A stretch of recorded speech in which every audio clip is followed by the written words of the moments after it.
अपने विधायक काल में जहां एक ओर आम जनमानस के मूलभूत और आधारभूत समस्याओं का समाधान कराया, वहीं अपने कार्यकाल में शहरवासियों को दी गई सौगातों से रूबरू कराया।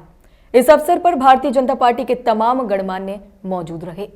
ऐसा है कि आज की प्रेस कॉन्फ्रेंस अपने पिछले 4.5 साल के काम को बताने के लिए, जिससे जनता तक आपके माध्यम से पहुंच सके, पार्टी का निर्देश हुआ हर विधायक अपने अपने क्षेत्र में प्रेस कॉन्फ्रेंस करके करेगा। उसी के अंतर्गत ये प्रेस कॉन्फ्रेंस बुलाई गई है, आपको कष्ट दिया गया है। मैंने अपने पिछले 4.5 साल नहीं बल्कि 8 साल के कार्यकाल में जो प्रयास किए हैं, न सिर्फ भौतिक विकास के लिए प्रयास किए हैं, बल्कि इस शहर के सांस्कृतिक और गौरव बोध कराने वाले इतिहास का विकास भी हो, इसके लिए भी प्रयास किए हैं। मैंने मूलभूत समस्याएं जनता की कैसे दूर हो, इसके लिए प्रयास किए हैं, और राष्ट्रीय गौरव का स्मारक और प्रेरणा स्थल कैसे बने, इसके लिए प्रयास किए और काम कराए भी हैं। जैसे आगरा की मूलभूत समस्या पेयजल समस्या थी, पेयजल समस्या के निदान के लिए मैंने अपने 7 साल के कार्यकाल में 650 सबमर्सिबल पंप लगवाए। यानी अगर आप दिनों में बांटेंगे तो अपने क्षेत्र में प्रति तीसरे या चौथे दिन एक निदान दिया पानी का, क्योंकि पानी की बड़ी विकराल समस्या थी। ये फौरी निदान थे। स्थायी निदान के लिए मैंने गंगा जल प्रोजेक्ट को पकड़ा, जो 2007 से लटका पड़ा था। 2012 में इसे पुनर्जीवित कराया और 2019 तक इसको पूर्ण कराकर आगरा को गंगा जल मिल सका। यह वो ऐतिहासिक दिन है 9 जनवरी 2019 आगरा वासियों के लिए, जब यमुना मैया के शहर में गंगा मैया ने उस समय प्रवेश किया, जब मोदी जी ने उस बटन को दबाया और यमुना मैया के शहर में कल कल करती हुई गंगा मैया आई। तो पेयजल समस्या के निदान के लिए मैंने ये प्रयास किए हैं। दूसरा, फिर ये पेयजल वितरण कैसे हो, क्योंकि आगरा में बहुत बड़ा क्षेत्र ऐसा था, यानी मारुति स्टेट चौराहे से बोदला रोड के पश्चिमी हिस्सा, जिसमें मेरा क्षेत्र में मारुति स्टेट, मारुति एनक्लेव, विनय नगर, सुभाष नगर, बालाजीपुरम, अलवतिया क्षेत्र, ये बहुत बड़ा क्षेत्र आता है जहाँ 1.5-2 लाख लोग रहते हैं। इसको यहाँ पर पानी के वितरण की समस्या ही नहीं, का साधन ही नहीं था, कोई प्रबंधन नहीं था। यानी पिछले 60 सालों से क्या हो रहा था मैं समझ नहीं पाया। लेकिन मैंने यहाँ के लिए 183 करोड़ की एक योजना तैयार करवाई है, जिसमें ओवरहेड टैंक बन रहे हैं, CWR बन रहे हैं और पंपिंग स्टेशन बन रहे हैं, पाइपलाइन बिछाई जा रही है। 120 किलोमीटर पाइपलाइन बिछाई जा रही है और ओवरहेड टैंक 7 और 4 अंडरग्राउंड टैंक, ये करके इस पूरे जगह को गंगा जल का वितरण होगा। जब ये पूरा हो जाएगा, वैसे इसको 2020 दिसंबर तक होना था, लेकिन कोरोना काल में कुछ टल गया है, तो अब ऐसा लगता है कि जून 2022 तक पूरा होगा। 2021 में दिसंबर 2021 को पूरा होना था, अब जून 2022 तक पूरा हो जाएगा ये काम। ये पेयजल समस्या, सीवर सिस्टम, इसी तरह इसी रोड मारुति स्टेट रोड से और बोदला रोड से जो पश्चिम एरिया है, यहाँ पर अपने अपने सेप्टिक टैंक बना के लोग रहते थे। वो बड़ा एक दुष्कर कार्य था, पूरा सीवर सिस्टम ही नहीं था। यहाँ पर 193 करोड़ रुपए की लागत से सीवर सिस्टम डेवलप हो, ये मैंने सैंक्शन कराया उत्तर प्रदेश सरकार से, और वहाँ पर सीवर लाइनें बिछ रही हैं और उस घर घर कनेक्शन होंगे उसके, तो सीवर समस्या से ये पूरा क्षेत्र मुक्त हो जाएगा। इसके अलावा जो पुराना शहर जयपुर हाउस की एक बहुत बड़ी समस्या थी, जहाँ पर ओवरफ्लो होता था, पूरा जयपुर हाउस सीवर के पानी से जलमग्न रहता था।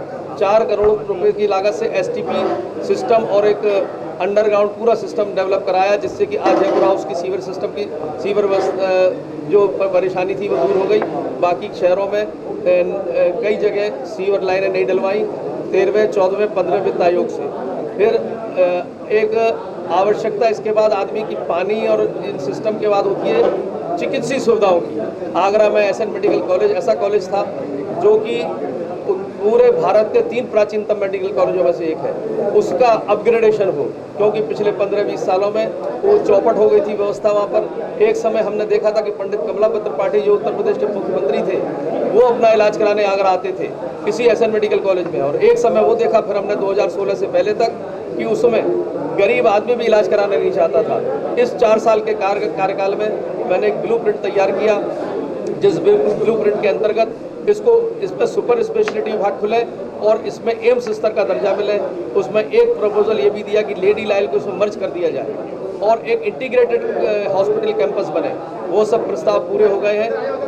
बस मंत्रिमंडल की मंजूरी रह गई है। इंटीग्रेटेड हॉस्पिटल का वहाँ पे बोले लेडी लाइल मर्ज हो जाएगा। इसमें इस दौरान जो डेवलपमेंट हुआ, 1 यूनिट बनने जा रही है जो सफदरजंग से बेहतर है। आई यूनिट बन गई। आई जो नेत्र विभाग है वहाँ इतना डेवलप्ड है वो कि एम्स से ज़्यादा बेहतर नेत्र विभाग है। और अभी हाल में डॉक्टर शेफाली मजूमदार ने वहाँ पर आँखों की पुतली की परत का जो ऑपरेशन किया है वो हिंदुस्तान में उसको सराहा जा रहा है। अगर ये संसाधन नहीं होते तो वो शायद काम पूरा नहीं होता। ये संसाधन हमने जुटवाए। इसी तरीके से गरीब आदमी डायलिसिस नहीं करा पाता था। अभी 2 महीने पहले मैंने ही उद्घाटन किया है। वहाँ पे डायलिसिस वार्ड का AC डायलिसिस वार्ड खुला है, जहाँ पर 11 बेड यानी 11 मरीज एट ए टाइम एक साथ डायलिसिस करा सकते हैं। ये गरीबों के लिए सुविधा।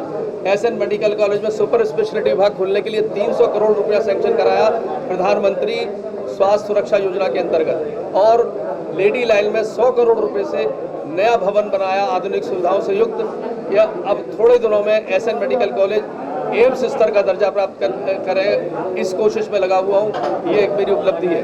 कोरोना महामारी पूरे देश विश्व में आई, आगरा भी उससे अछूता नहीं रहा। कोरोना महामारी में आम जनता को राहत मिले, जो अभाव में जी रहे थे उनको वो संसाधन उपलब्ध हो। इसके लिए एक समय ऐसा आया कि लाखों मजदूर आगरा से गुजरे।